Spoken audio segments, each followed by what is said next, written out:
ಅಂದರೆ ಈಗ ನಮ್ಗೇನು ಅನಿಸುತ್ತೆ ಅಂದರೆ ಇಲ್ಲಿ ನನ್ನ ಸೇವೆ ಪರಿಗಣಿಸಿ ಅವ್ರಿಗೆ ಜಾಸ್ತಿ ನಂಬರ್ಸ್ ಇರ್ಬೋದು, ನಂಬರಿಂದ ಮಾತ್ರ ನಾನು ಅಳಿಬೇಡಿ, ನಾನೊಬ್ಬ ಟ್ರಬಲ್ ಶೂಟರ್ ಇದ್ದೆ, ಪಕ್ಷ ಕಷ್ಟದಲ್ಲಿದ್ದಾಗೆಲ್ಲ ತನು ಮನ ಲಾಸ್ಟ್ ಒನ್ನು ಧನ ನಾನು ಹೇರಳವಾಗಿ ಅರ್ಪಿಸಿದ್ದೀನಿ, ಇದ್ಯಾವುದೂ ಕೂಡ ಕನ್ಸಿಡರ್ ಆಗಲ್ವೇ?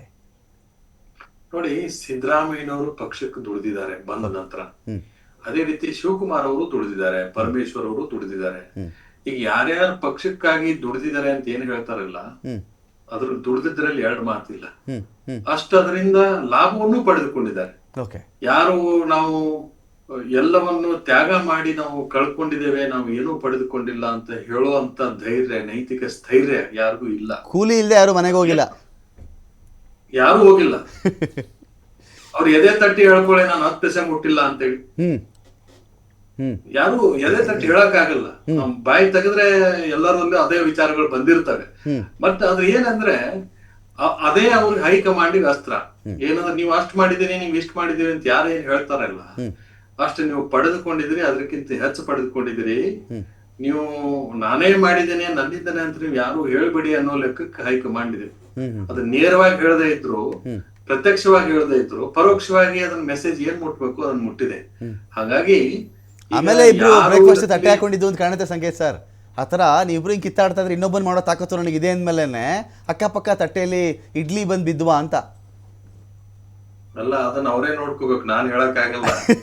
ಓಕೆ. ಆದ್ರೆ ಒಂದು ಇವರು ಇದನ್ನ ಪದೇ ಪದೇ ಜಿದ್ದಾಜಿದ್ದಿಗೆ ಬಿಟ್ರೆ ಇದು ಅಧಿಕಾರ ಮುಂದೆ ನನಗನ್ಸಿದ ಮಟ್ಟಿಗೆ ಸೆಕೆಂಡ್ ಪ್ಲೇಸ್ಗೂ ಬರೋದು ಕಷ್ಟ ಆಗುತ್ತೆ ಇವ್ರಿಗೆ. ಬೇರೆ ಯಾವ್ದಾದ್ರು ಒಳ್ಳೆ ಪಾರ್ಟಿ ಬಂದ್ರೆ ಅಥವಾ ಆಮ್ ಆದ್ಮಿ ಮತ್ತೊಂದು ಯಾವ್ದಾದ್ರು ಬಂತು ಅಂದ್ರೆ ಕರೆಕ್ಟ್ ಆಗಿ ಇವರು ಮಾನಸಿಕವಾಗಿ ಅಷ್ಟೇ ಅಲ್ಲ, ಜನರಲ್ಲಿ ಕೂಡ ಇವ್ರ ಬಗ್ಗೆ ನಂಬಿಕೆ ಹೋಗ್ಬಿಡುತ್ತೆ. ಅದನ್ನ ನಾನು ಹೇಳ್ತಾ ಇರೋದು. ಈಗ ಈ ಕಾಂಗ್ರೆಸ್ ಪರಿಸ್ಥಿತಿಗೆ ಯಾವ ರೀತಿ ಇದೆ ಅಂತಂದ್ರೆ, ಇದರಲ್ಲಿ ಕೆಲವು ಜನ ಬಿಜೆಪಿಗೆ ಹೋದ್ರು ಅಥವಾ ಏನಾದ್ರಲ್ಲಿ ಆಶ್ಚರ್ಯ ಪಡ್ಬೇಕಾಗಿಲ್ಲ ಮುಂದಿನ ಇಲೆಕ್ಷನ್ ದಲ್ಲಿ ಈ ತರ ನಡೆದೋದ್ರೆ. ಅಥವಾ ಮತ್ತೊಂದ್ ಯಾವ್ದಾರ ಪ್ರಬಲವಾಗಿ ಇತ್ತು ಅಂತಂದ್ರೆ, ಈಗ ನೋಡಿ ಅವರು ಆಮ್ ಆದ್ಮಿ ಅವ್ರಿಗೆ ಆಗ್ಲೇ ಕೈ ಎತ್ತಾ ಇದಾರೆ, ಅವರು ಮುಂದೆ ಕ್ಲೇಮ್ ಮಾಡ್ಬೋದು. ಗುಜರಾತ್ ನಲ್ಲಿ ಕೇಳ್ತಾ ಇದ್ರು ಅವ್ರು ಆಗ್ಲೇ. ಹಾಗಾಗಿ ಈ ಸಾಧ್ಯತೆಗಳು ಏನಿದಾವೆ, ಜನರು ಯಾರಿಗೆ ಇಷ್ಟ ಪಡ್ತಾರೋ, ಯಾರಿಗ್ ಮನಸ್ಸು ಮಾಡ್ತಾರೋ, ಯಾವ ಟೈಮಿಗೆ ಏನಂತ ಒಪ್ಕೊಂತಾರೋ ಗೊತ್ತಾಗಲ್ಲ. ಈಗ ಕರಪ್ಷನ್ ಬಗ್ಗೆ ಒಂದು ಅಲಿಗೇಷನ್ಸ್ ಮಾಡ್ಕೊಂಡು ಕಾಂಗ್ರೆಸ್ ಬಂತು. ಈಗ ಕರಪ್ಷನ್ ಬಗ್ಗೆ ಅದಕ್ಕೆ ಕಾಂಗ್ರೆಸ್ಸಿಗೆ ಉತ್ತರ ಇಲ್ಲ.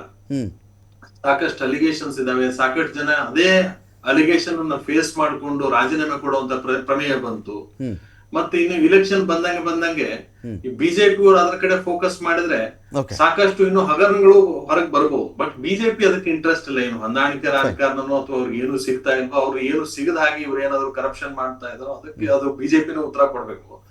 ಬಟ್ ಜನರ ಅಭಿಪ್ರಾಯದಲ್ಲಿ ನೀವು ಕೇಳೋದಾದ್ರೆ, ಜನರ ಮಾತುಗಳನ್ನ ನೀವು ಕೇಳ್ಕೊಂಡು ನಾವು ನಿರ್ಧಾರ ಮಾಡೋದಾದ್ರೆ, ಕರಪ್ಷನ್ ಬಿಜೆಪಿಗಿಂತ ಏನು ಕಡಿಮೆ ಇಲ್ಲ ಅಂತ ಒಂದಿದೆ ಅಲಿಗೇಷನ್ಸ್. ಬಟ್ ಬಿಜೆಪಿ ಏನು ಯಾಕೂ ಅದ್ರ ಬಗ್ಗೆ ಚಕರ ಇರ್ತಾ ಇಲ್ಲ. ಒಂದು ಹೊಂದಾಣಿಕೆ ಇರ್ಬೋದು, ಅಥವಾ ಅವ್ರ ಮೌಢ್ಯ ಇರ್ಬೋದು, ಅಥವಾ ಅವ್ರ ಫೋಕಸ್ ಬೇರೆ ಕಡೆ ಇರ್ಬೋದು. ಇವೆಲ್ಲಾ ವಿಚಾರಗಳನ್ನ ನೀವು ನೋಡ್ತಾ ಹೋದ್ರೆ ಈ ಫೈನ್ ಸಂಪರ್ಕ ಕಡಿತವಾಯ್ತು ಅವ್ರದ್ದು. Thank you Sanket Henagi sir, thank you so much. Thank you Raghavendra Rao ಅವರೇ, ಥ್ಯಾಂಕ್ ಯು ರವೀಶ್ ದಾಸಪ್ಪ ಅವರೇ. ವೆಯ್ಟ್ ಮಾಡೋಣ ಈ ಒಂದು ಮುಖ್ಯಮಂತ್ರಿ ಕುರ್ಚಿ ಪಾಲಿಟಿಕ್ಸ್ ಎಷ್ಟು ಜನ ನಡೆಯುತ್ತಿದೆ ರೀತಿಯಲ್ಲಿ ಅಂತ ಹೇಳಿ. ಇದು ಬಣ ರಾಜಕಾರಣದ ಆಧಾರದ ಮೇರೆಗೆ, ತಲೆ ಎಣಿಕೆ ಆಧಾರದ ಮೇರೆಗೆ ಮುಖ್ಯಮಂತ್ರಿ ಹುದ್ದೆ ಫಿಕ್ಸ್ ಆಗುತ್ತಾ? ಸಿದ್ದರಾಮಯ್ಯನವರು ಅವರಾಗಿ ಅವರು ಬಯಸಿ, ಅವರಾಗಿ ಅವರು ಇಷ್ಟಪಟ್ಟು ಆಯ್ತಪ್ಪ ನಿಂದು ಮಾಡ್ಕೊಂಡು ಹೋಗು ನೀನು ಸಿ ಎಂ ಹುದ್ದೆಯಲ್ಲಿ ಅಂತ ಹೇಳಿದಾಗಲೇ ಅಧಿಕಾರ ಸಿಗಬಹುದೇ ವಿನಃ ಆ ಥರ ಒಂಥರ ಬಂಡಾಟಕ್ಕೆ ಬಿದ್ದರೆ, ಮೊಂಡಾಟಕ್ಕೆ ಬಿದ್ದರೆ ಸಿಗೋ ಸ್ವಲ್ಪ ಕಷ್ಟ ಅಂತ ಕಾಣಿಸ್ತಾ ಇದೆ. ಎಲ್ಲಕ್ಕೂ ಮಿಗಿಲಾಗಿ ಕಾಂಗ್ರೆಸ್ ನಾಯಕರೇ ಹೇಳುವಂತೆ ಹೈಕಮಾಂಡ್ ನಿರ್ಧಾರದ ಮೇಲೆ ಎಲ್ಲರೂ ಕೂಡ ಡಿಸೈಡ್ ಆಗ್ತಾರೆ. ಬಜೆಟ್ಗ, ಈ ಅಧಿವೇಶನಕ್ಕೆ ಗೊತ್ತಿಲ್ಲ, ವೆಯ್ಟ್ ಮಾಡೋಣ ಅಂತ ಹೇಳಿ